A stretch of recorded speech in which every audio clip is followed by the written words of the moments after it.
Hey, Tom. Hey, Larry, how are you, man? Doing well, man. Doing well. Good to see you. Good to be seen. You staying Hey, out of Tom. trouble? Hey, Tom. As much as they'll let me. Yeah, I'm sure. Mr. Hunt will probably not let you stay out of trouble very long. No. Tom, I was going to ask you that. You got me before I could say that. Would you keep your comments from between 3 and 5 minutes? Absolutely. We'll Okay. do it as short as possible. This referendum thing's going to cause a lot of, but anybody that wants questions, I'll be glad to talk to you in more detail. Well, Got questions about that, Tom. I'm sorry? I've got questions about that. maybe Yeah, maybe we ought to give him more than 5 minutes. Yeah, Well, we give 3 to 5 unless the questions go on and on. We'll do that. Yeah, I'll ask that. You can address anything else you want, and I'll ask that question. Okay. Russ, it's pretty involved right now, and we could spend too much time on it, but the reality is it's a pretty big deal that would have a pretty big impact if it goes through. So, and I get the frustration. What the early indications look like at this point? It'll be in legal. The judge will come out with, they think, November 5th with a ruling. Okay, so they still hadn't decided whether it's legal or not yet. No, it's contrary to state law because, in essence, it dictates who and how much property tax should be charged when the local governing authority is supposed to be doing that. It also has limitations on 2% without a vote, which creates a lot of financial problems over time. So there's a lot of pieces to it that cause difficulty. If they would have maybe worded it a little bit better, it would actually it would work a little bit better, but it doesn't. I just so as a follow through, because Mayor Hunt, you and I have talked about the water rates. I'm still staying in touch with Scott Potter. I've asked for a audit, number one, and two, I've asked for the revenue forecast based on this new tiered system, and they're in the middle of putting that information together, just so you know. I got the email you sent that had the water rates, what Scott had said, even though I took a little exception to it because he did talk about how the drinking water was what was causing the problem. And I thought that right now that we had, there was some separation between what goes into the sewer versus what is considered drinking water. But for those who have irrigation systems, I guess only if you have a separate meter, will that take care of that? I don't know. Yeah, I think you're right there. And I think it took us all, frankly, by surprise of what this was supposed to do. We were told it was going to be a $12 to $18 increase on average per month. And really, nobody gave us any information that said, well, based on prior history, some of your constituents might have a bigger problem, but that came out of the blue for us. Okay. Mine went from 70 to 400 and something. So, Kathy, we had no idea. We knew there was a tiered system, that it was going to be like that. I think a lot of us were frustrated that they didn't give us a little bit more due diligence on the approach. Again, we knew the tier system was to minimize water demand. Get it? It seems like someone would have sent it to you that said, hey, just based on prior history, here's what your projected bills will be. Would have been a nice thing to have done, especially for water usage in some areas. So anyhow, I'm still pursuing it, trying to get an idea if we could pull back the tiers while still restricting water demand. And that's what I'm not giving up on the idea that maybe that's too expensive. Okay, it's 4 o'clock, so we'll go ahead and start the meeting. We'll start by standing for the Pledge of Allegiance. We got a flag behind Larry. I pledge allegiance To the flag the of the United United States of States America, and to the and to the republic republic for which it which it stands, stands, one nation, nation, under God, indivisible, indivisible, with liberty and justice for all. justice for all. That's not too bad. We're getting better in unison with that. So Mhm. I think that was Rusty kind of leading us in that. So Larry, Rusty, thank you. And Larry, thank you for the flag. With that, we will start the meeting of the Board of Commissioners Wednesday, October the 21st. And we will open with the meeting with public comments. We've already had a little informal public comments with Tom Druffel. Tom, would you like to kind of pick up where you left off? Yeah, I think it's an important aspect for everybody to get sort of a preview of the referendum. If you already don't know, there was enough votes to put on a ballot this referendum, and currently the situation is that it's being challenged legally. The legal challenge should be determined by November 5th is what we're told. And the reason for the legal challenge is that the language was quite contrary and different than the state laws. So, for example, the local governing body are the ones that were supposed to set tax rates. And this dictates tax rates at a maximum of 2% unless voted on through an election each year. So it has some pretty significant restrictions. I'm against it, and I want to explain why, because I voted against the budget. I was one of 8 to vote against the budget. I voted for us to reevaluate the sales tax and impact on the property tax, because our sales tax came in fourth quarter ending June 30th, much better. But that was turned down simply because they thought the winter might be bad. So the property tax as written is 34% increase, and it's due February. There will be some confusion because people will be getting their tax bills, and at the same time, this referendum would change the tax if it was approved. So the impact, I think, is important for people to understand. The maximum property tax increase would only be able to go up 2%. 34% in my mind was too much. I felt like we could have done a better job of pulling back expenses and doing much better at trying to find alternative options. We didn't. I worked at it, but that was it. So that was approved. The best property tax increase was by Councilman Glover. And even with a 22% property tax increase, there was a serious impact on services and on public safety. As we started to see what would happen with a 22% increase, we recognized even with that, there was issues. So let me add one more thing. So the reason for the larger than normal property tax increase, several things. Number one is our sales tax has come in much lower than expected. So there's only 2 really avenues on revenue within Metro. It's property tax and sales tax. If you don't have either of those, you can't pay your bills. So that came in significantly lower. The other thing is we have spent most of our savings. In fact, we spent all our savings over the last few years. So we have no money in our cash balance. In fact, to this day, we borrow money to make our payments right now. So we're in pretty bad financial situation. So those are the 2 major reasons the increase was so high to 34%. Did we need one before? Absolutely. In fact, I think Councilman Mendez requested an 18%. Probably was close to being the right thing to do 2 years ago.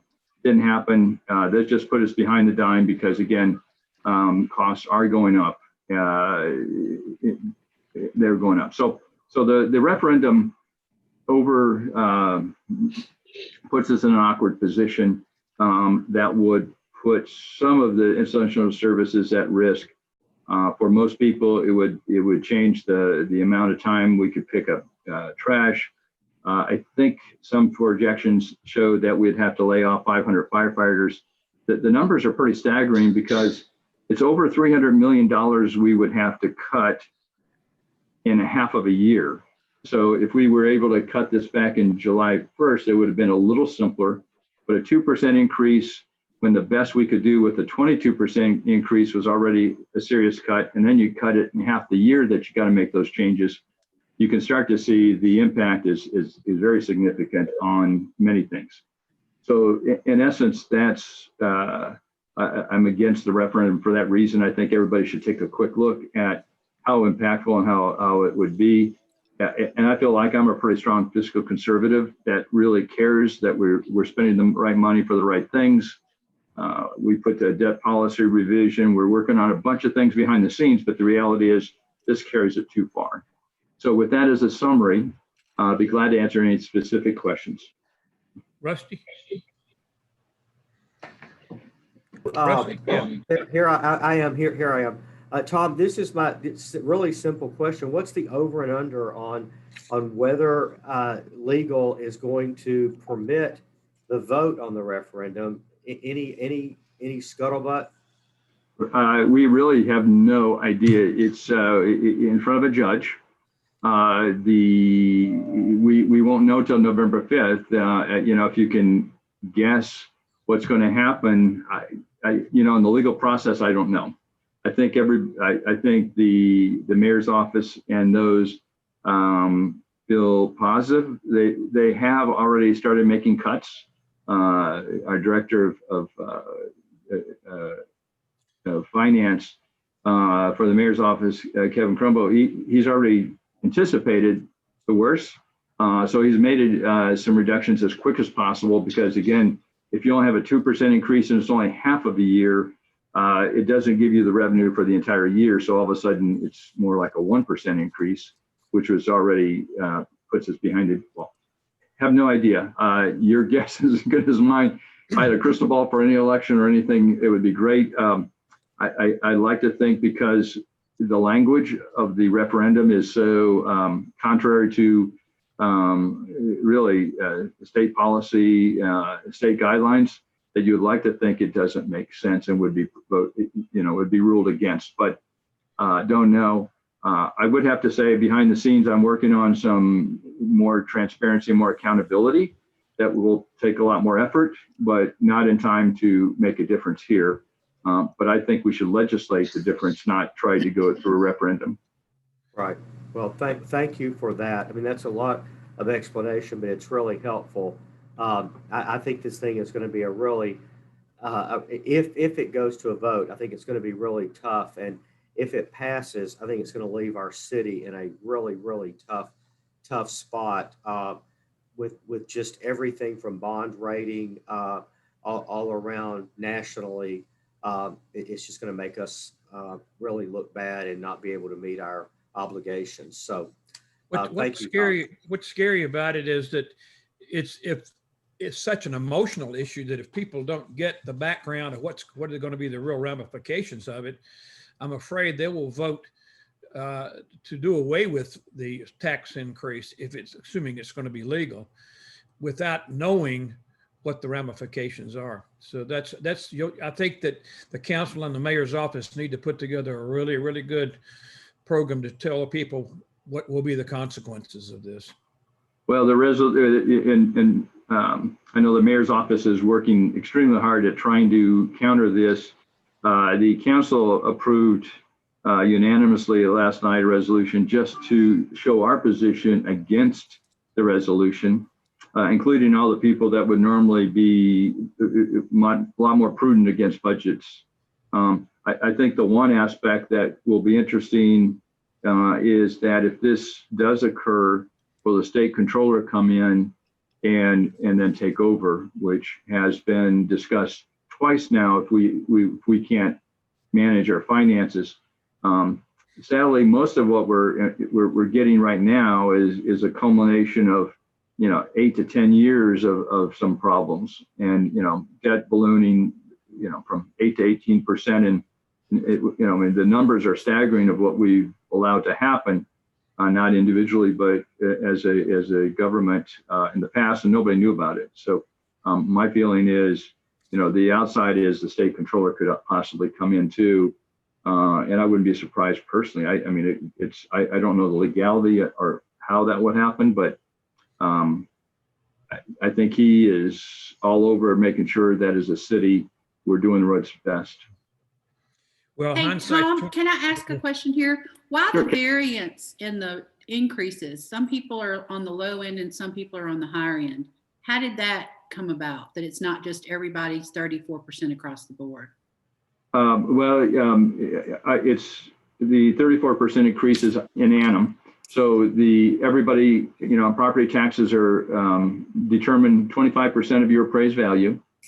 And then they take the per annum, and I think it's 440 or so. I forgot the exact number. And they take that amount per 100. So it should not be different for anybody. It is, Kathy, I'll interject. It is not. It is the exact same for It every is? person. Yes. Okay. Yeah, it You should take be. you could take your tax bill from 2019 and add 34%, and that will be the new number. In my real estate closing, Mine's more like 37%. it's 37. It's all the same. Okay. I don't quite Yeah. understand it. Yeah, and you can challenge that, Kathy, if that doesn't seem right. You can challenge it. Just one other positive. I'm being facetious about this, but next year they're reappraising all houses for property taxes. So not only are we getting a larger amount per annum, we will have reappraised values that could even have a greater impact. Now, and Mayor Hunt, I don't hopefully not taking much time, but I think this is important, that this 34% increase, if you can see that 2/3 of the 34% increase may not be needed in the future. If our sales tax comes back to normal, if we replenish the funds that we have, we have to the 5% minimums, then you could see that 34% may not be needed for the long term, right? I don't know for sure because there's a lot of moving parts to this, but I think it's important to know that at least my fight is going to be, okay, we had to do it to catch up in two different areas, but do we really need 34% for the long term? And so my fight next Well, spring. let's stick to that. Stick to that. Yep. Okay. Any other questions? Otherwise, thank you for your time. I know I took some extra time, but it's a pretty big deal. Thank you, Tom. I noticed that Bob Weigel still got a smile on his face after hearing this tax increase. Oh, Bob, that's really nice.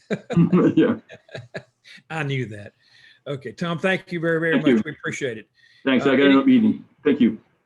I don't see anyone else here from the public. If there's somebody here that I can't see. Mayor, may I make two public comments, even though I'm a Sure. commissioner? I got one also. I just thought of one. Go ahead. Well, and you and I may have the same one, but number one, we have an election coming up in a few weeks. And so Chief Eads, I want to wish you good luck on your race down in Dixon County. As a former Dixon County boy, I love to see a good sheriff, but I sure would hate to see us lose a good chief here. But I want to, on behalf of the commission, extend to you our best wishes for success in your race for sheriff of Dixon County. Chief, you're muted. You're muted and muted. Yeah. But anyway. And then my second comment, Mayor, is that this. I just want to thank Kathy Altenburn as one of the newbies on this commission. I've just been so impressed by everything that you've done and every way you've approached issues and made us, and you've taught us, but you've also helped us think through things always with a wonderful perspective. And so. So I think I join all of us in thanking you for your service, and damn, we're going to miss you. Well, thank you. I'll miss y'all. Assuming that I'll be on the commission in November, we're going to have something special for you, Kathy, that I'll be working with. If not, I hope somebody will take my place and make sure we have a nice going away for you. But thank you for Well, everything. thank you. you have done. If you're not there, we'll have a nice going away for you too. I'll be- We no. can go No, you away won't. together. I'll be Belle Meade gone. Country You Club won't be able to bar. find me, Kathy. I know, we can find you at the club. Well, Okay. thank you. Kathy Thanks. and I were elected at the same time in 2008. We were when the board was expanded from 3 to 5, we were the 2 new additions to that board. We had a very contested race, didn't we? We had there were 3 or 4 of us running. One was a commissioner, but he actually was the 3rd person elected. That was George Crook. Mhm. We And then learned we a had a lot, and a lot's changed, and probably in a good way, I think. And I think Also wanted to EFF just compliment the staff as well. All the staff, from the top to the bottom and the north to the south, east to the west, are so stellar and do such a good job helping keeping the city going that it's really been an honor to serve alongside of all of y'all. I think Beth is she's like the 5 commissioners, I think, much better than the 3. Yeah. Definitely. Mayor, Yes, sir. is this what you call stacking the commissioners? Yeah, Bob, I'm not sure that we're not going to 7 if that's what you're at. We might. I wanted to say, Chief, thank you again. I heard there's a straw poll going on down in Dixie County. You're up 64%. Is that correct? Does that sound pretty good at this point? And Yes, sir. That is correct. I'm very. but it is encouraged. a straw poll, though, right? It is a straw poll. So, but I'm at 64%, and the second closest is at 18%. So we're thrilled about that. And echo the earlier one I couldn't say is y'all have really been good to me, and this is a bittersweet election that I'm going through. So if I'm successful in my bid for sheriff, miss y'all terrible, but I'll have to come through at least every other month going to the Sheriff's Association meeting, and I plan on making time to swing by. Got one thing to say. Hang 'em high. Now that's Dixon County. That's another county that did that. And Chief, when you swing by though, you keep your speed like it's supposed to be because we're watching you. Oh, absolutely. That's why I'm bringing blue lights with me. No, you're not either. Okay. I did want to say one other thing, Rusty. When you and I were at the dedication Friends of Warner Park, LA, we met with Mayor Cooper, and it was kind of a sad, happy discussion. But we said to him that Belle Meade had about 3 to 4 years of operating reserve, and he said, "What do you say, Rusty? I'll ask you to fill that in. What do you say? We had an hour." He said that we're somewhere between 30 minutes and an hour, I think. Yeah. Wow. So, and anyway, we had a nice discussion with him and hope to continue our discussions with him following the outcome of this property tax. With that, we'll close the public hearing portion and move to the next item of business, the approval of the minutes from the prior meeting of, that would be September the 16th. Is there a motion to approve those, or any corrections or deletions or additions? I'll move approval as presented. I will Motion to second. approve. Motion move to approve the second. We'll go by roll call with Kathy being first. Kathy Altenburn, aye. Louise Bryan, aye. Jim Hunt, aye. Rusty Moore, aye. Bob Wiggle, aye. We're getting so good at this, we're going to keep it going. All right. Thank you. With that, Public Works. Larry. Yes, sir, Mr. Mayor. Any questions or concerns on the report?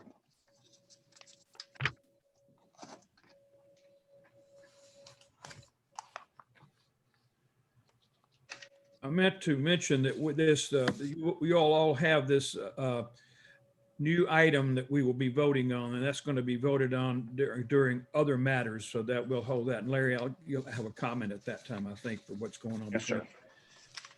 Anything else from Larry?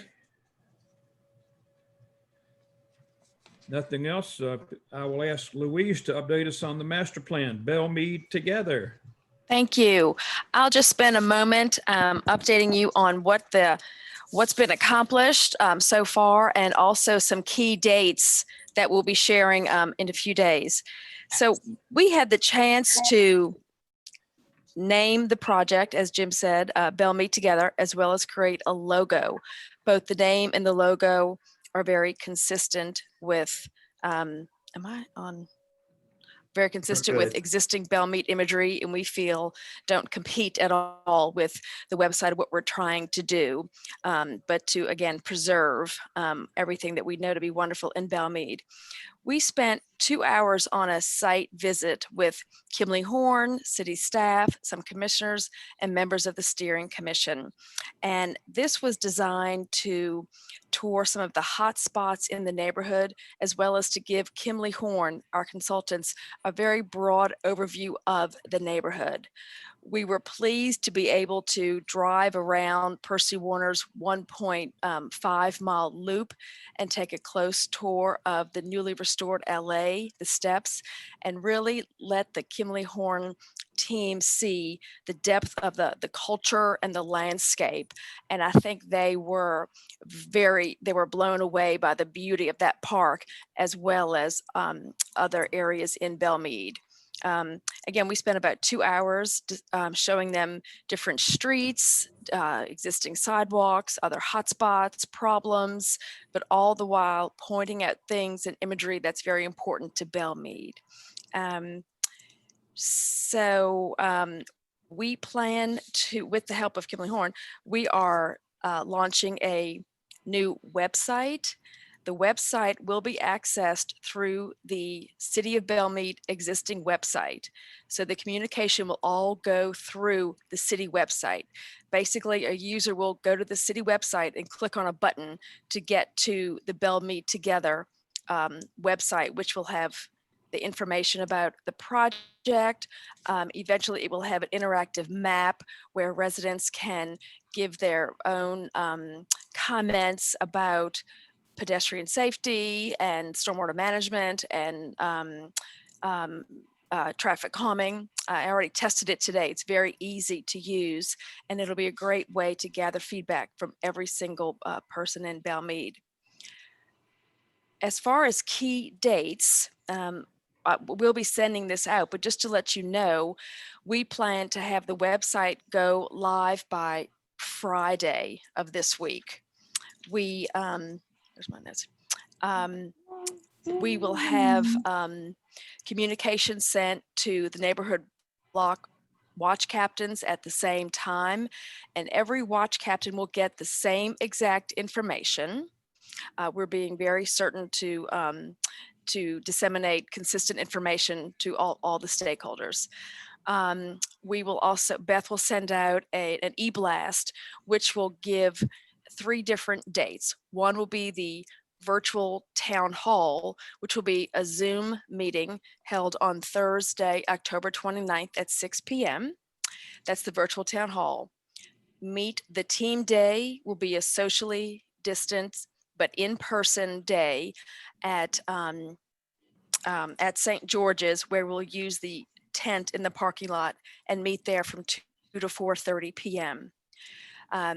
And then over time, we will host, before that, we'll also on Super Tuesday, November 3rd, from 8 a.m. to 10 a.m., Kimley Horn will also have a table at City Hall in case any Belle Meade residents want to meet the team, see the maps, and also start giving any feedback or ask any questions at that time.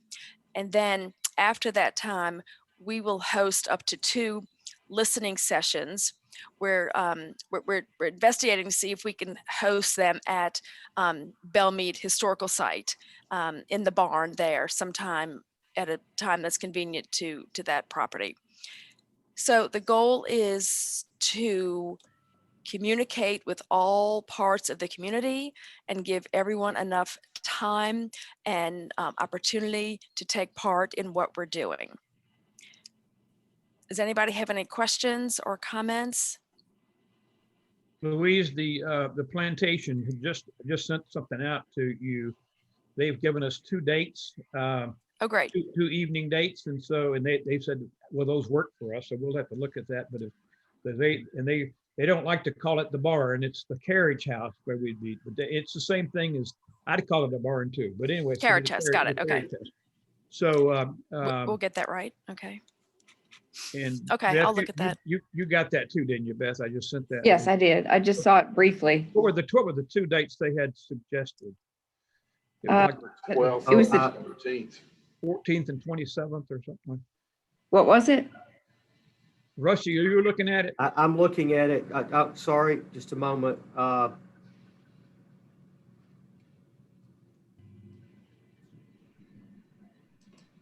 We don't have to worry about that. Yeah, Ron. We're gonna- we'll look into it. Thanks, Jim. I appreciate you doing that. Anyway, I had suggested maybe that we open there, have food or something like that. And they said, nope, let's don't worry about that. Let's just, so they thought it'd be better not to have anything like that. So, which is I good. think And that's fine. did you steal a picture from Belle Meade, down the conference room? Did you still want to take it home, a picture behind? I'm in the conference room. I'm in the conference room right now. I knew that. Try and look behind you. Say that's what I saw. That you Yeah, stole them? actually, I don't have Belle Meade prints on my living room wall, Yeah, but okay. And Jim, it is, Louise, the 12th and the 17th are the Okay, dates okay, that okay. that are on that email. Yeah. Okay. Good. And Beth, I did want to tell you, we saw that sign proof, but there is a period at the end of the sentence, which I don't think belongs there. On the proof of the sign. I agree. of I impact. agree. I agree. Oh, it may be too late. I've already sent it in. Oh. And once you It has send a- the proof in, has a- they don't let you change it. Okay, I can send an email on the side to, what's her name, and tell her that may be a little error. I'll do that right now. Well, Susan's not there. She's out of town. It's Julia that I'm communicating with. Okay. I might be able to do that. They've been they hadn't been real fast with everything, so there's a time lag here. So, Louise, I wanted to congratulate you on a great kickoff for this thing. It's been fantastic. Thank you. We haven't even kicked it off yet, but thank you. As Donald Trump would say, it's phenomenal. It's phenomenal and fantastic. But anyway, thank you so much for the effort you put into it. I know it's going to be great. Well, thanks for all of your support. I think we have a good thing going, and we will continue to listen to everyone in the community and get their feedback. So thank you so much. Thank you. Any other questions from Louise? If not, we'll go to the next item, which is going to be city services, public safety, Chief.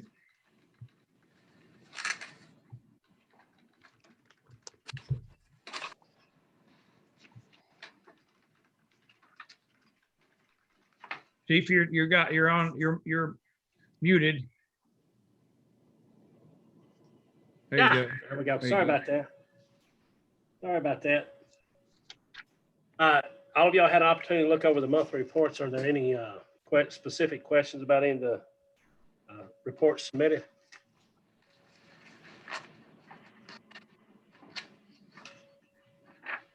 Bob Weagle, you got any questions on this? I'm looking. Okay.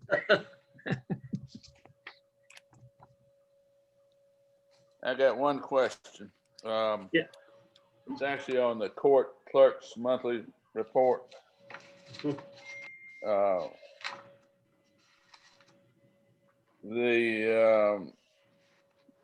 Under the miles driven, Mhm. why is it about 10% less than the previous months? I believe we've had several on vacation, burning up vacation. So Vince, are you on here, Vince? He's on there, but he's muted. Okay. I'm listening. Okay, I'm trying to get to the page. Anyway, it's about 10-15% less than the months preceding that. I just wondered. I don't know if it's a big deal or not, but Well, it's like Chief said, if officers are taking off, and some have recently taken vacation and been off some, and so that'll cause it to fluctuate. yeah. All right. Anything else, Bob? Let me look at the other page. I don't think so. No other question. Okay, thanks, Bob. Okay. The next item, I wanted to, before we talk about the automobiles, I wanted to just make the comment that Kathy and I have been involved with automobiles over the years, turnover of cars and seen the whole fleet change. We've seen new types of vehicles. We've seen a little bit of everything. And Bob, you've been involved with the last maybe 5 or 6 years of this. So I'm going to ask Rusty to dip his toes into this and talk about the 3 items on the surplus property, the marked police vehicles, and then the lighting and emergency equipment. Rusty, you ready? Yeah, I'm ready. So Chief and Beth, I had, my general question is, how many vehicles does the city have, and what all are they used for? And I guess that's a broader question, so we can narrow it, to just the law enforcement area. But how many do we have, and how do they work? The city Commissioner Moore, the city has roughly 23 vehicles. Lyle's getting it up. Thank you, Assistant. That's got all the vehicles on it. That there you're seeing a list. All of the vehicles on the top, pretty much the top half are police cars, right? What you see below the bold line and below, that is public works. Each public works member has an individual vehicle assigned to them. The service truck is the one with the crane on it. If they have to pull a pump, it's used as needed. And then the codes department, and then the city hall has a administrative vehicle that is shared amongst the city manager,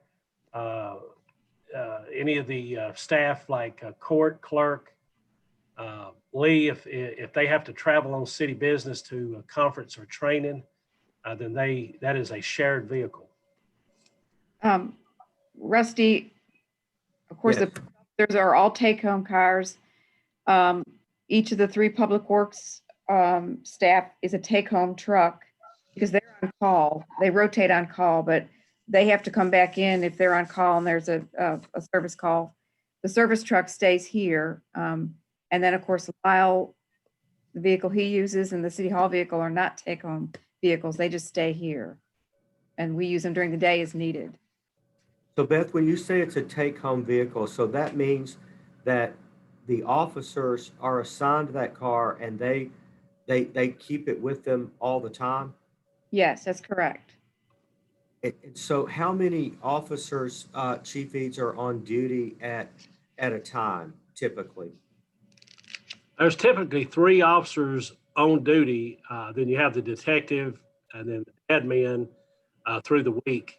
And then, of course, we're 24 hours, 24/7. So Right. An additional 3 officers are on duty. And so is it typical for us to have that many automobiles? Is it typical for all of them to be take home with other cities and municipalities? And I don't know. Yeah. I'm asking this question to educate myself and all of us. No, that's perfectly fine. Yes, most agencies in the region have take-home cars. The city of Dixon, just recently, I think 2 or 3 years ago, there's a lot of studies that if you have 1 officer, 1 vehicle, they last a lot longer. If you hot seat a vehicle, in other words, it's on, the day shift gets out at 6, the night shift comes in and runs the vehicle 24/7. The maintenance costs are phenomenal, if you will, and not in a good way. The brakes wear. You have two different people driving the same vehicle continuously. You get premature brake wear. There's a lot of studies out there, including at the American Public Works. So, and then in addition to that, if we were to have some sort of emergency here, all officers are subject to call to either come in. If let's say we had 2 off one shift go out sick, then we call 2 more in from a different team to cover that. Like in the 2010 flood, or if, let's say we had a large tornado, we had to double down, then I combined all 4 teams into 2 big teams. So we would have 6 officers on 24 hours a day, 7 days a week. So that way we wouldn't be doubling up. So there's several reasons, but yes, most agencies in the region have a take-home car policy for that very reason. Well, we also consider that a great employee Yes. benefit. So It is a great recruiting tool, and Beth can speak on this. We also have a employee fuel reimbursement. So I if was they're, going to talk about that. Yeah. you're going to talk about that, Beth? Well, I was just going to say that anyone that lives farther than 25 miles out from this city hall has to reimburse the city for fuel for their mileage, and that comes out of their paycheck. So we do have a limit on how far the city will pay for fuel for the take-home vehicles, and that applies to Public Works also. That makes sense. Well, I appreciate those answers because I really didn't understand why we had so many vehicles, but I think it seems to make sense for both on a public safety and maintenance. I like those explanations. I just really wanted to understand it a little bit more. So thank you. This is Bob. Can I ask a question about the declaring the vehicles as surplus? What are Yes. we normally in the 135 to 200 to 150,000 odometer readings when we do that? Yeah, these are actually a little higher than what we've had in the past. These cars both are they're 10 years old, and which ones are they, Chief? That's you're highlighting them. Okay. Yeah, Lyle is highlighting them. Okay. These cars over the last few years have become an extreme maintenance cost. So what we do is we roll them out, sell them as surplus, and then 2 of the vehicles that roll out of the regular fleet will be 2017s. And each time we purchase vehicles, we keep what's the best and sell the rest, as they say. I like that. So so that allows us to, these vehicles are used if a part-timer's in, or we haven't been using these. I've been loaning my car because the extra stress on these cars under regular patrol duty, turning around, catching up with speeders, that sort of thing. I've had the gear shifters come out and rebuilt the front end on a couple. So we typically, they're not that old, not this old, but we're getting there, and this would be a great help and a savings to the city. So you'll take 2 of the 2017 automobiles and put them as extra cars, and Yes. 2 officers will get new cars. Is that correct? Yeah, that's correct. Do you know what that'll be, who that'll be, or? Based on my last mile, I don't think it's showing any mileage right here just yet, but I think the 1703 and 1706, based on I'm sorry, it'd be Chuck Williams and Tyler Parrish. Okay. based on Parrish. mileage. Okay. Okay. That's what I need to know. Okay. Thanks, Vince. Mhm. Vince, how many, well, when the person takes it home and back and forth, how is that mileage done each month? How is that mileage? And is that counted as mileage on that car that was attributed to what? Or can they use it for personal use or not? I can't use it for patrol. Yeah, we separate it. We have at the beginning of the month, I get their beginning mileage, and then at the end, I get their ending. So we have a monthly mileage total, but then on their stats, they keep their patrol miles up and turn those in. Okay. And Okay. what y'all see on the monthly stat sheet in your packet is the patrol miles. Those only count when they get to the city. That's the beginning and end. When they begin their shift and end their shift, those are actual patrol miles. Their travel miles do not count toward patrol miles. I think that was a question. Right, yeah. It's strictly like this month, the, whatever it was, 80 something 100 miles, that was how much they patrolled in the city limits of Belle Meade.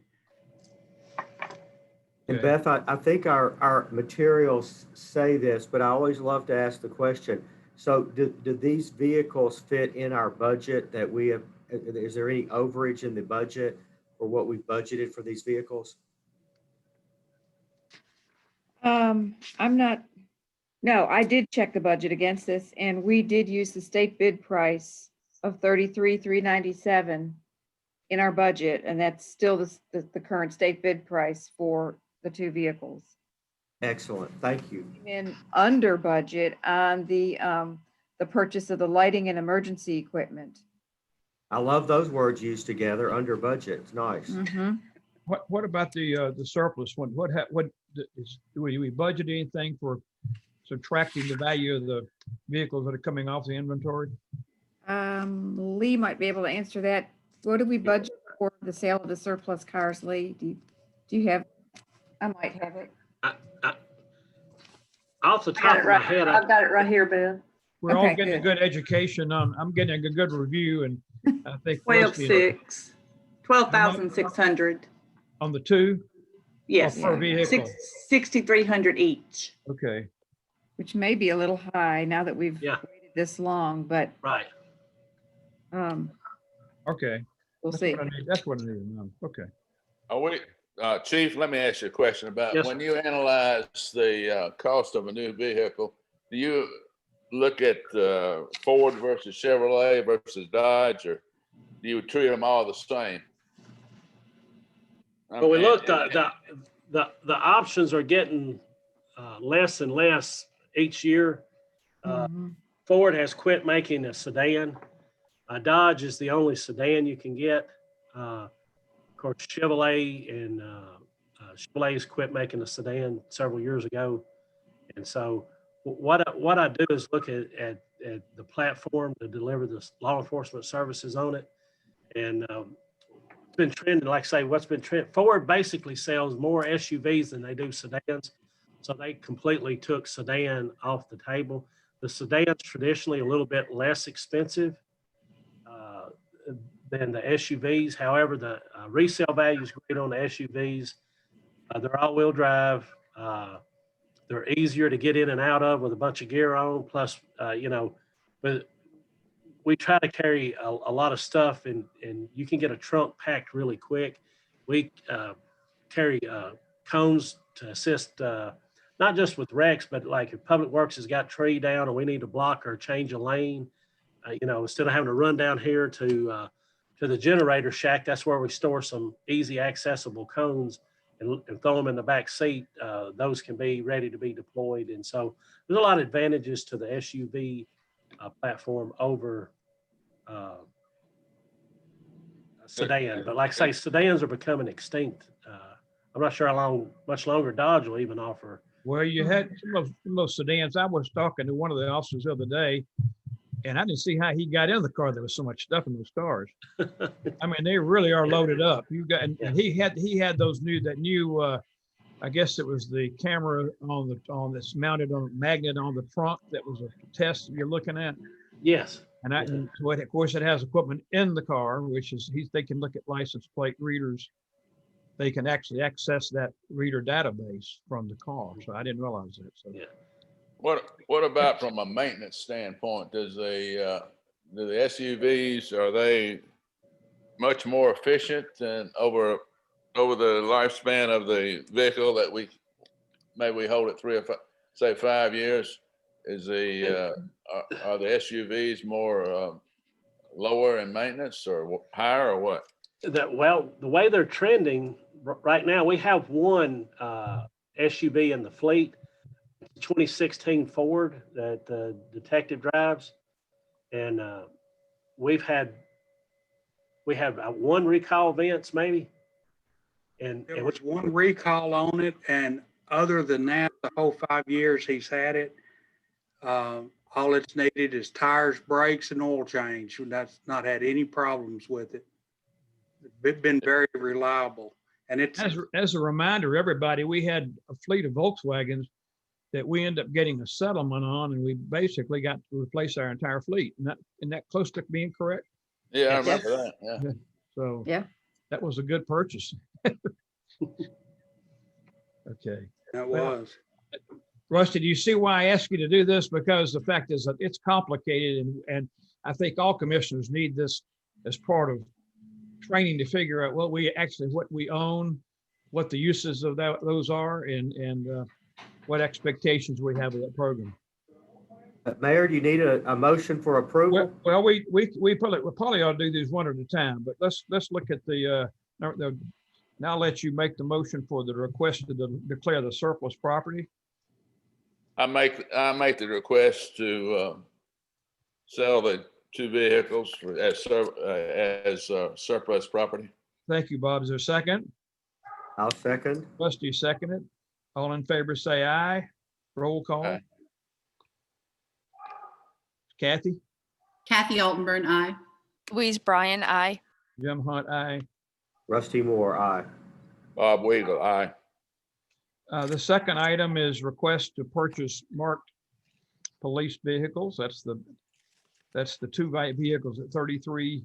And where is that purchase? Where is that going to be? I'm not keeping up with each sheet.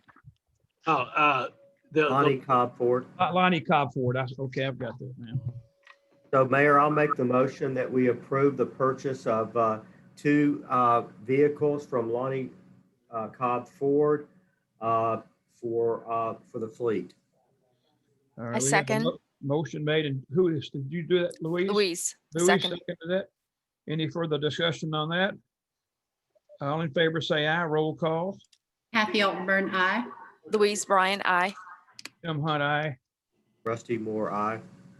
Bob Weigel, aye. Thank you. And we got one last, and that's, we really didn't discuss the purchase lighting and emergency equipment for vehicles, but that's pretty much standard. It's just where you get it, I guess. Is that correct, Chief? Yes, sir. That's all we've got soft equipment. That's all the lighting. But there's some equipment that will be transferred from the vehicles, is that Yes, right? the police radio, camera, and radar unit. Okay, Gun, a weapons rack. So okay. But this is. Jim, may I ask a question before you get onto that one? Yes, sir. About Henderson, Lonnie Ford and Henderson, is that a problem getting the vehicle up there? I mean, is it a time consuming problem getting the vehicle up there to work on it, to cover the warranty? No, sir. Any Ford dealership has the honor to warranty, so we do not Okay, go back to the originating dealer. I'm good. Okay, thank you. Any questions on the lighting and emergency equipment, recognizing that these are the things that are turned in as surplus and not transferred from the existing vehicle? Their motion to, Mayor, I'll make the motion to purchase the lighting and emergency equipment for the 2 new vehicles. I'll And second. that's CDJR of Columbia. Okay. $4,100. Okay, Rusty's made the motion. Kathy seconded it. Any further discussion? All in favor, say aye. Kathy, start off. Aye. Kathy Altenburn, aye. Louise Bryan, aye. Jim Hunt, aye. Rusty Moore, aye. Bob Weigel, aye. Thank you, everybody, for that quick, and I appreciate. Thank you all. Yeah, and I appreciate the catch up on all the police vehicles. I think that's very good information for everybody. All right, we go to and I'm looking around here and I see that Steve Casey is online, and we're going to be talking health and sanitation. Don't know whether you've got any things you want to talk about with either stormwater for houses or stormwater for Larry, or what you talk. What do you have anything to add? Mayor, I was just attending just to keep up to date on everything. So, Such an interesting meeting we have, right? well, quite honestly, hearing from Tom Gruffle at the beginning, I feel like I got better information than anywhere else. I was going to ask you if you lived in Davidson County, so you must live in Davidson County. I live in Bellevue. Okay. So he likes listening, and that's great that you do that. We've got health and sanitation. Larry, you want to talk about that? Yes, sir, Mr. Mayor. Any questions or concerns on the service call report? Looks pretty typical, right? Yes, sir. Any questions from Larry? For Larry? If not, we'll go to Lyle Patterson on building, zoning, planning. Yes, sir. Lyle, you got some big estimated construction costs out there. You got three Yes. over $1 million. There's a couple corrections that need to be made on page 27. Yep. Permit number 5877 shows a 0 permit fee. That's actually 6,014. I'm going to share with you my screen. This is the actual total of the permits for this month. Permit fee and permits. We did a little over 12 million just this past. Wow. Since January. I'm sorry, since beginning of the month. There's the permit fees that were collected, which this is the January to September total that is corrected. So we're a little over, well, we're quite a bit over $3 million same time last year. So COVID has not shut down construction in Belle Meade. Well, thank Belle Meade Club and the Ingrams for that part of that anyway. So that's great. The club, what the club did this time is that's for that $1 million. That's for the new parking area. That is correct. Okay. Boy, they making a mess over there. If you live close to the club, you'll know. What's David Ingram? Is that his mother-in-law's house? Yes. Okay. Next door. All right. Correct. All right. They sold that, Lyle. I guess they didn't. That was Brian Smallwood's mother's house, I believe, and David Ingram bought it for his. It's Patty's grandmother's house, I think. Okay. Oh yeah, David bought it for his mother. That's the story. Right. Okay. David's mother-in-law. Yeah, Sarah's mom. That's right. Sarah's mom. That's right. That's right. I got the story mixed up. She's been living in one of the condos for a year now, and they're just trying to get her in that house over there. She's in That's good health. nice. Be next door. Yeah.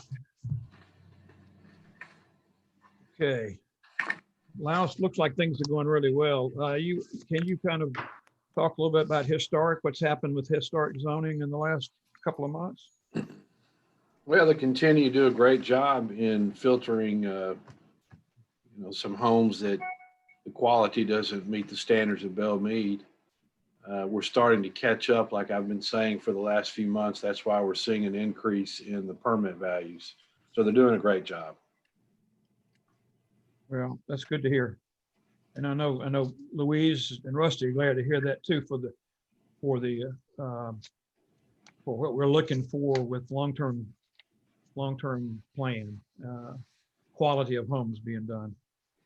You might want to clear it up. We talked yesterday during the planning commission about the house at 609 Belle Meade Boulevard.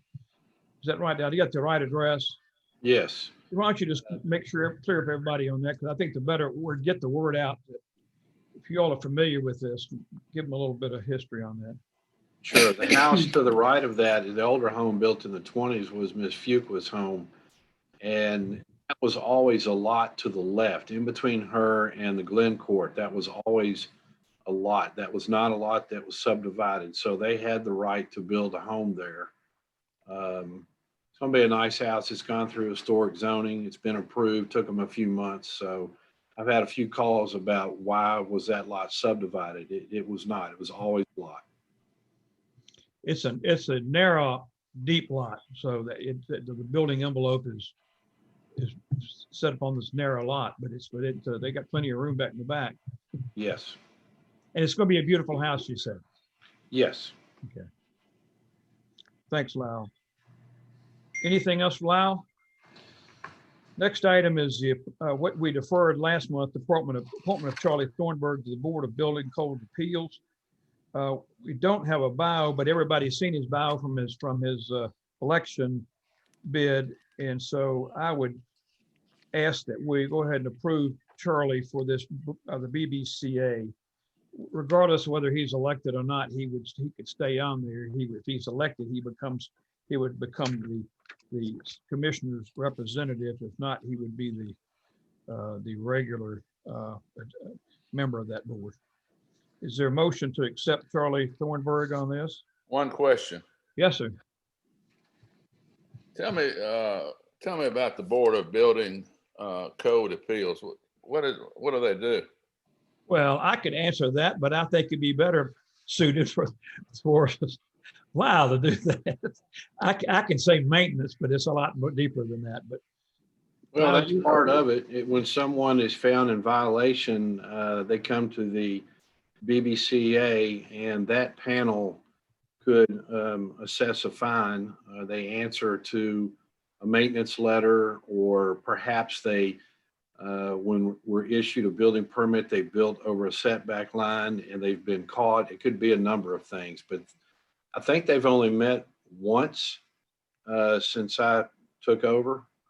I thought we met once this year. We were going to something happen. Yeah. How many people are on that board? Well, I think there's 5. I think there's 5, but since I've only asked them to meet one time in 7 years, Yeah, that's 5. But we've got them used. We've got most of them involved in other boards too. So, okay. Beth, did you want to add anything else to what Lyle said on the BBCA? Is there a meeting scheduled that Charlie Thornburg was going to come in for? I don't believe we've got a meeting scheduled right now. I just wanted to add that we also, any property maintenance violations from our established code, if they're not corrected, after they get a violations letter, then they have to appear before the BBCA. Okay. So that's another purpose that they serve. What is Okay.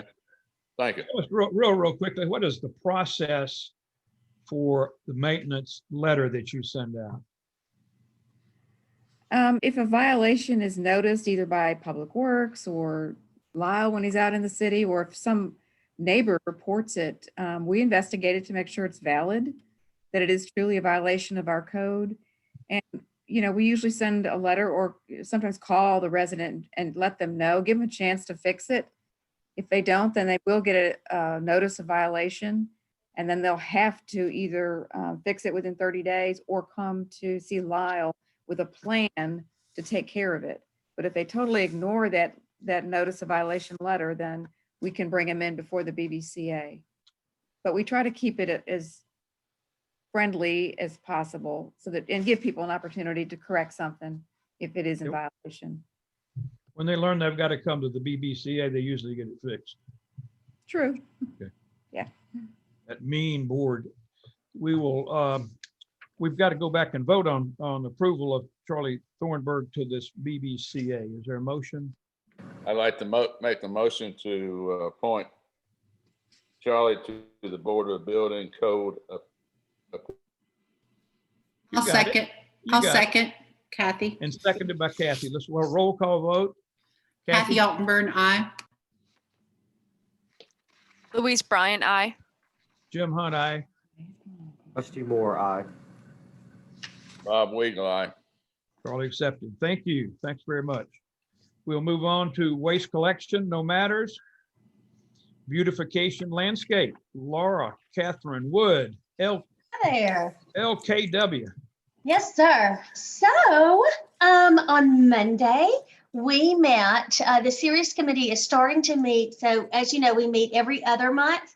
And in the in-between months, we're going to start meeting to talk about the series legacy plan. So we're working on our long-term plan for the city to go hand in hand with the city's Belle Meade Together plan. So we met, and mostly we talked about, so Kevin was there. Kevin, what is his last name? Kevin Tilbury. Thank you. Kevin Tilbury from Kimley Horn was there, and we had introduced him. Louise did an amazing job in last month's series meeting to talk about the plan and then introduce Kevin. And so we had Kevin back again, and he talked a lot about how we're going to work together. There's a little bit of misunderstanding on what are we doing and what are they doing. We don't want to duplicate. We don't want to overlap. We want to make sure that roles are defined. And so Kevin did a great job of saying, we want to work hand in hand with y'all. And this is, what we're going to do. And so the basic gist of the meeting is that, Ceres will continue with what Ceres has been doing, which is the fall plantings, replacing trees on the boulevard when they die or get hit by a car, that kind of thing. We will still continue that, but we're also working on this long-term plan that we would like to do. And then that will go hand in hand with Kimley Horn. So that's where we are. And we're really excited. So our next meeting will be a full-on Ceres meeting, and that is in November. The other thing is that Tara Biller from Belle Meade Living had gotten us a sponsor to write our articles for 18 months, and the sponsor fell through.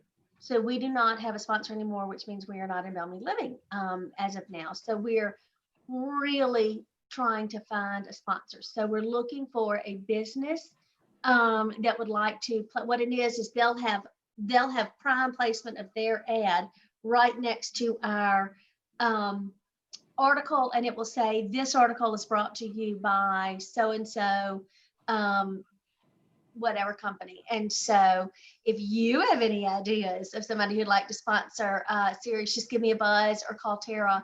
I've asked my committee to do the same, because that is such great exposure for us. I think the readership, whatever, good or bad, is higher than the newsletter. I think we're finding that a lot of people aren't reading the newsletter, unfortunately. And Belle Meade Living is a glossy magazine, comes to your house and you read about your neighbors. So more people are gonna flip through it. And so whereas they might miss something in the newsletter, they'll see it in Belle Meade Living. But either way, we'd like to have a presence in both, and we're really working on that. Also, I would like to give a big thank you to Martha Phipps. The planters that we wanted for early voting out front could not be ordered in time. And so Martha volunteered her own planters, and Larry Smith made it happen. He got us irrigation, got it planted. And so thank you so much to Martha for her giving of her own things. And thank you so much to Larry, because we have wanted planters out there forever, and we just never thought about putting irrigation there. And Larry said, I can do it. And he did it. And so we're real excited about that. Our real planters will come sometime, and they should last us at least 60, 70 years. So we're just excited. It's just another place that Belle Meade is a beautiful meadow. So that's my update. And does anybody have any questions? Okay, I'd just like to say that I am so glad that you are part of, not just you, but you and your committee are part of this long-range planning, because so many things we're going to be doing are going to affect the beauty of Belle Meade. And if Ceres is called in at the last minute, you got to work with us the entire time. So I think that it's super important that you're involved and your committee is involved with us right now. Thank you. I would like to express gratitude that we have been included from day one, so that we don't feel like an afterthought. We absolutely appreciate the chance to be involved from the very beginning. And really, I mean, all it does is just help us both work better. When we develop the plans in sync with each other, then everything goes so much smoother than if we did, two people doing two different things in silos, and then you try to merge them together. So I really want to thank y'all for letting us be involved, for sure. The only problem I've seen for that is that your people are already ready to start planning some of these ideas that we're talking about. You gotta Jim, slow them down my just a little people bit. were ready a month ago. They want to know why we are not planting already. Y'all got plenty to do with that word Yes, about we do. the long range. I have to plan. remind him of that. We do. Okay, thanks very much. Appreciate Sure. everything you do, and your excitement in your committee has just been, what a great thing that Belle Meade has in you and has in what the committee has done, which has been fantastic. So, Just loving being part of this. Good Absolutely. deal. So thanks for Thank that you. opportunity. City communications, no matters, finance. Mayor, Oh, I know this may not be a city communications, but I just wanted to sort of emphasize some of the things that Louise mentioned earlier about these events for the Belle Meade Together plan. And just to say that each of us as a commission and as part of the city staff really need to promote this among our friends and neighbors and among the city to get involved, to go to the website.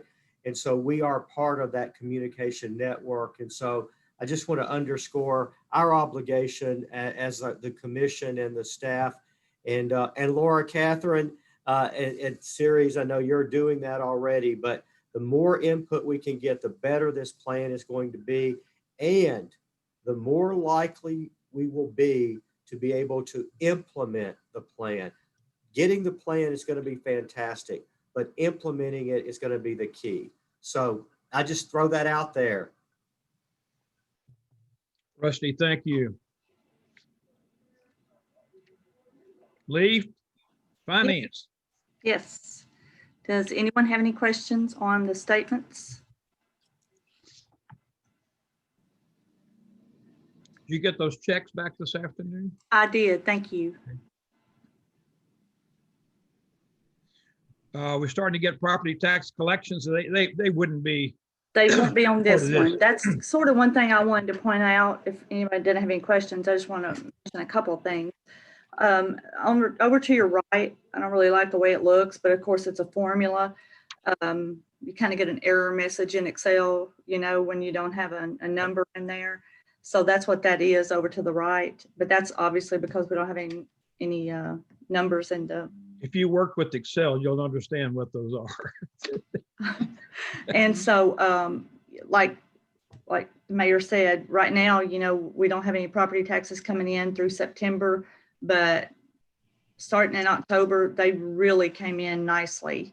And so you'll see that on the October statements. Yeah, I think we got those statements before we got the Metro statements. I believe we got them a day or two. They were pretty close, but I think some people were writing the Belle Meade checks as soon as they got it because they knew something was coming right behind it. So, but I think it's pretty clear that Belle Meade taxes did not increase, and they were waiting for the one that was going to be a big increase. Bob, are you saying something? Yeah, I got a question for Lee. Beth and what's your name? Whatever her name is. Yeah. You've been here about 2 years, haven't you? It's called Just it's one. still L Mill. Now, about the budget, why do you not ever put when the expense or the expenditure or the revenue, why don't you put it in the month that it comes in instead of just showing? I know you put the whole budget in there, but I'm talking about breaking the budget down. For instance, the property taxes. You know, why don't you break it down over 3 months, like something like that? Is that just too much work or what? Well, I could, and Beth obviously knows way more than I do, but I did notice in our next gen software, it only allows you to put the total in there. Is that right? I know in some of the softwares I've used in the past, you can do it in a monthly, you know. Yeah. But I haven't found in next gen where we can do that. Beth, do you know? Well, I think the statement he's referring to is the Excel spreadsheet. So you're just picking up the next gen numbers and putting them in this spreadsheet. Right. So for property taxes, you have a 5-month period actually when they're due and collectible, which is October 1 through February 28th. So right. And then that hall tax, whatever category that comes in. I mean, I know you show it all coming in, right. in one month. I guess it's It's actually back. It's back into that month. It's actually in July, but put back in June. Right. In other words, I just don't understand why you don't. If you don't have the capability of doing that with the software, maybe that's the reason. I'm sorry. Maybe I'm not understanding the question. I'm sorry. Beth, you Maybe probably, you ought to, Bob, Well- maybe can you get together with. We're with the- required to recognize the revenue. The revenues that we're getting now are actually for the state shared revenues are actually for 2 months prior. So we don't actually get the hall tax revenue until after our fiscal year is over. Yeah. And we can't recognize it prior to that because the law says you can't. It's a crazy formula. I understand it's confusing. Yeah. You know, Lee and I'll take a look at this spreadsheet and see if there's any way to simplify it, but really, you know, the monies that are actually being collected now by the state for sales tax are from.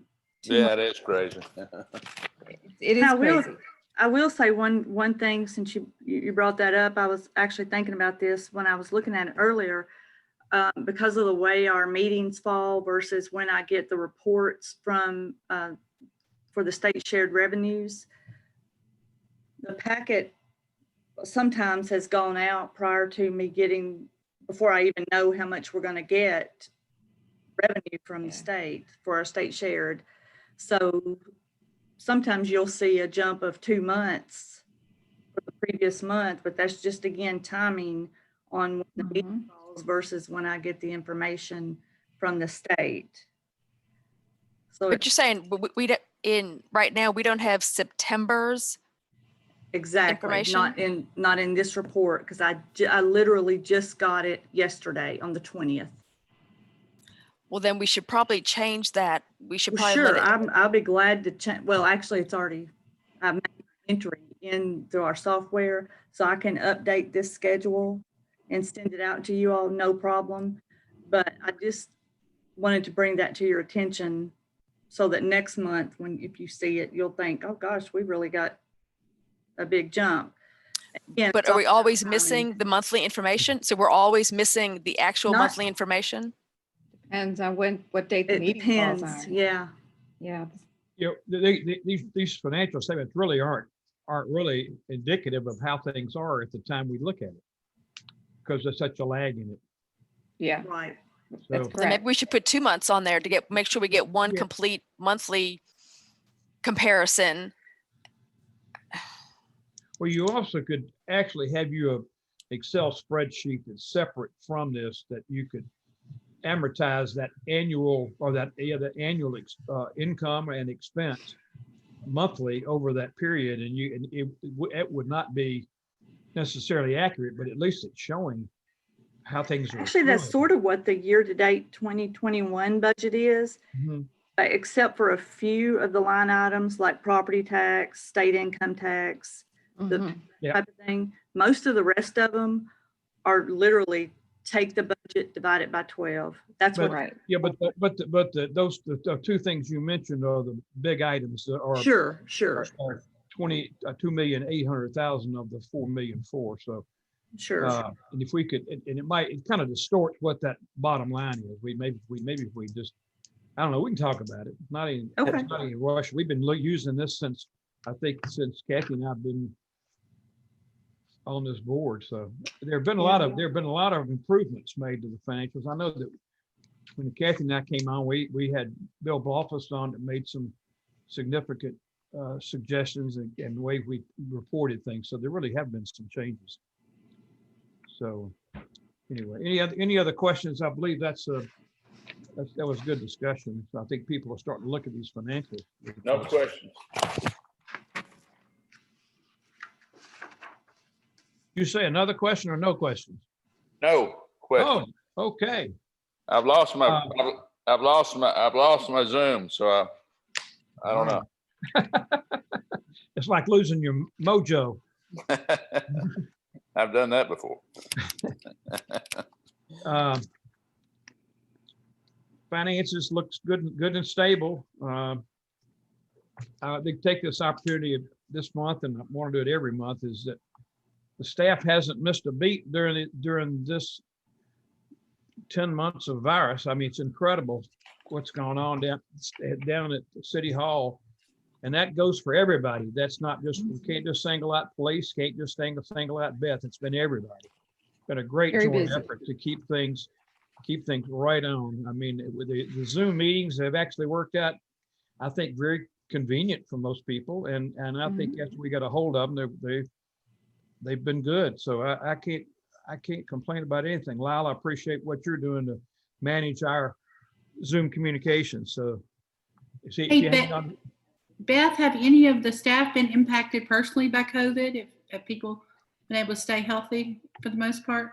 For the most part, we had 2 police officers. The part-time officer, David Reed, earlier this summer was infected with it through his family, and he stayed, got over it. And Mac Mangrum also caught it from his wife, so he was quarantined and out for 2 weeks. The biggest thing they both said was just the exhaustion. That's what people say. They really weren't that sick. We're just so weak and tired. And it took, I think I've had it all. I think I've had the COVID since for the last 8 months. That's what you're saying. you're exhausted. Exhausted. No, but that's it. We're really lucky.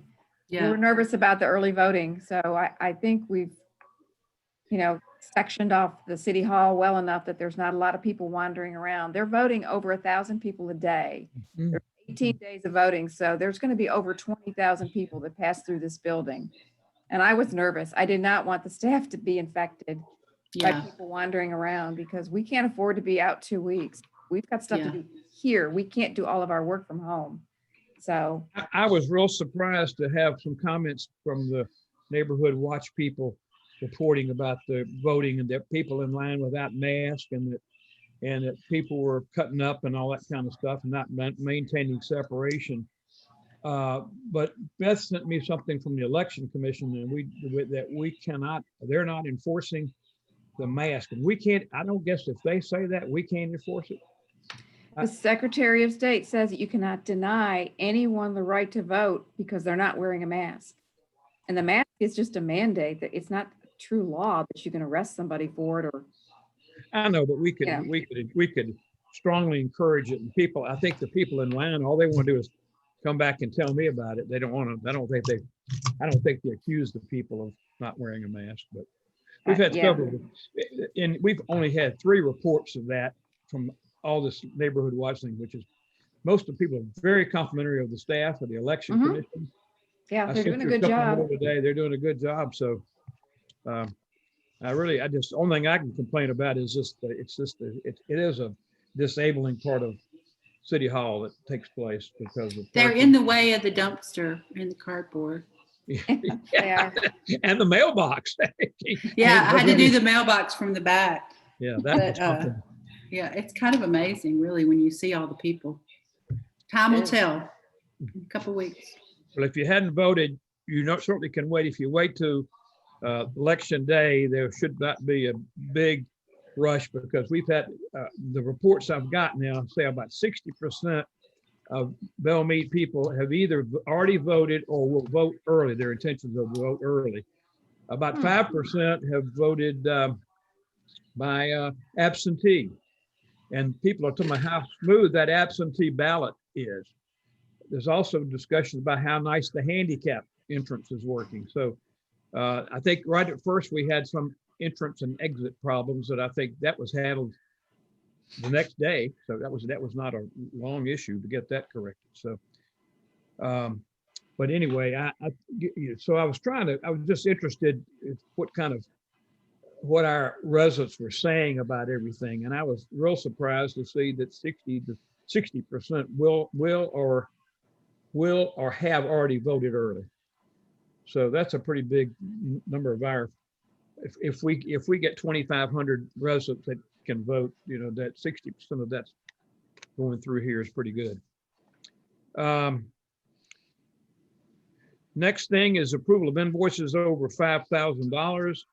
We've got Commonwealth Chemical, $24,360.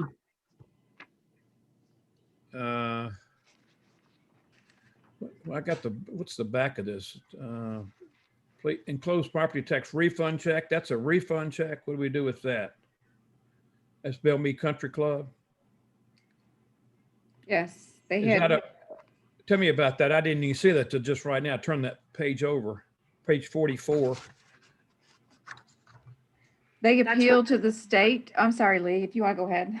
No, go ahead. You probably, They appealed to the state Board of Equalization. Okay. I guess during the time, maybe they had torn something down and it wasn't there to tax. I'm assuming that's what it was. Because it was just for the, like a year, wasn't it, Lee? Just in the middle of, 12 and 13, like a year and a half right. there. So they appealed and they got a reduced appraisal amount, which caused us to have to refund them that much money. It came, we had to refund, and that was the Belle Meade portion of it. And over what period of time was it? 2 years, It was- Lee? 2 years? Yeah, well, they actually had, it was 2 map and parcels and they're listed in the letter there. But the most expensive one was the 12-13 tax year. 17, 18, and 19 wasn't really that much. Okay, $7,300 we had to come up Mhm. with. Okay, all right. So that was another one. Then we got Crafts CPAs 10,000. We got local government corporation 712849. We have MS Martin Enterprises or MSM Public Safety 17,970. Remind me what the Noptic camera is, the 6 cameras. Chief, are you still there? He's muted. It's the night vision cameras. Okay. Approved those a month or 2 ago. Yeah, and how are those working out? Good. There was a few little minor glitches with some fine tuning and a software patch, but overall they're working great as far as I. Okay, 17,970.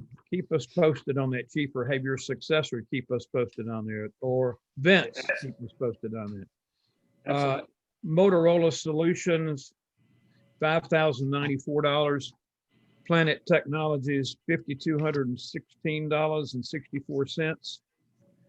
And we've got one addition LSI for $96.68. Are there any additions? I guess that's it. Is there a motion to approve? I make the motion to pay these 7 invoices. Thank you, Bob. Is there a second? I'll second. Motion made and seconded. Let's have a roll call vote.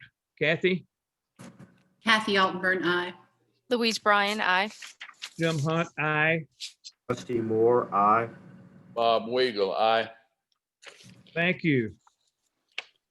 Facilities, no matters. I'm going to pause in case Rusty has something to say there. Nope. Personnel, no matters. Anybody got anything to say there? Legislation, so nice to see no matters with legislation, except we do have other matters voting on. You all, everybody should have received something went out yesterday, which is the Hudson Douglas amendment. And Beth, what was the original agreement on the sidewalk? The sidewalk what they were doing their landscaping. This is a proposal from Hudson Douglas Landscape Architecture to prepare construction documents for the final phases of the Harding Place sidewalks, both at the Linwood end and the Belle Meade Boulevard end.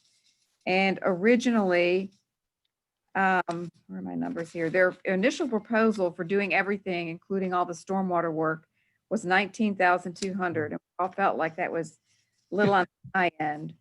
So the staff got together, and Larry especially, and talked with our street maintenance contractor, Gibbs Brothers, about doing the stormwater work in front of Sam Patel's house on Harding. There's an extensive amount that needs to be done, drainage work there. And they were able to do it under the street maintenance contract, so we didn't have to bid it. So we took that out of the proposal and asked Hodgson and Douglas to please revise their proposal without all the stormwater engineering and construction work. So they came back with this proposal for $8,580, which is a $10,620 reduction from the original. And the staff and we all agreed that this is a much more fair proposal for the amount of work that they're going to be doing to design the two portions of the boulevard that have, or the sidewalk that have not been completed. Well, And but Larry- how much will the stormwater work cost us? Larry, don't you have, I think Larry might be able. Don't have the number directly in front of me. Just Beth. approximately I've got it. About less than $10,000. It's So less than Okay. 10,000. Okay. It's about what the difference it was in the Hodson Douglas proposal. So that would cost to have it done. But we would still end up having to pay to have this work done either way. Right. Yeah. So we Oh, okay. still end up saving. Plus, it's a real benefit to have it done for Belle Meade, for this resident, if nothing else, for safety and just his driveway, because I mean, if we didn't have a sidewalk, it would be worthwhile for him. Yes, sir, Mr. Hunt. We were able to do away with that handrail that was originally designed, and we're doing a steel plate over it, and it's going to make it a lot safer. Larry, are you meeting with the people from? I'm meeting with Chris next Monday at 12 o'clock to walk the sidewalk and do the final. Chris Barkley from Hobson and Chris Douglas. Barkley. Yeah. Larry's Yes. already met with Gibbs Brothers and Steve Casey on the Mhm. of the drainage work. And I will say, I think, didn't Mr. Patel say that his wife Yes. has driven off Yes. into that yes, ditch ma'am. several times? It's just not safe. So, anyway, Now, what does this mean? It means we can, if it's approved, we can move forward pretty quickly. As soon as that the right. drainage work is probably going to be completed next week. And then once HDLA receives approval of the proposal, then they can be working over the winter on the design of the sidewalks so that we're ready to bid it in the spring. That's the plan. Okay. Let me ask one question. Have we got approval from all the residents that front on this work at both ends to go? Are they in favor? Well, we were waiting on, we were gonna, Larry had to meet with Patel to show him what the plan was, because that was gonna be the only one that was gonna be really, Okay, I won't say out of the right of way, but it was gonna be the only one that was gonna require construction. And he thought it was great. He was very skeptical about it, I'll say, going into it, and he came away very happy about it. And so the other places we're going to say they were all approved originally, Bob, because we're not having to go take any encroachment of anything out of the right of way. Isn't that right, Larry? Yes, sir. The whole thing is going to stay in the right of way. okay. And so the people at the Belle Meade Boulevard end will be okay with this, and the people on the other end will be okay. So I think we're going to be fine, and we'll have the sidewalk. So what are we waiting, what are we waiting on are we waiting to get a construction cost before we approve it? No, right now, what we're doing is just voting on the agreement for the design for Hodson Douglas. Is that right, Beth? Am I saying that Right, the correctly? design of the plan and also the construction documents so that we can Okay. take it to bid next spring. So we don't have those figures yet? We From, do. We do. We They're in have- the email, but we have them. That's, yeah. The proposal to do this work, Bob, is for $8,580. Okay, Spring, after we get the construction documents from Hodgson Douglas, we can prepare a bid packet. Now, I don't know what it's going to cost to finish those last two sections. I don't think we've gotten an estimate, but I think Hodgson Douglas will be able to probably give us an estimate once they get into this design work. Hopefully, we can go back to the original contractor, who will be very Yeah. familiar with this property, and hopefully he'll give us a good deal. And Yeah, treat they it did as a a great change job. order or something? no, I don't think that's a good question, but I don't think it can be. It's too late on that. I think you have Yeah. to do that change order Okay. while we've already closed that contract. Okay. Any other Mayor, I'll questions? move for approval if it's appropriate at this point. Rusty, it sure is, and I appreciate that. Is there a second? I second. Second, all in favor, say aye. Aye.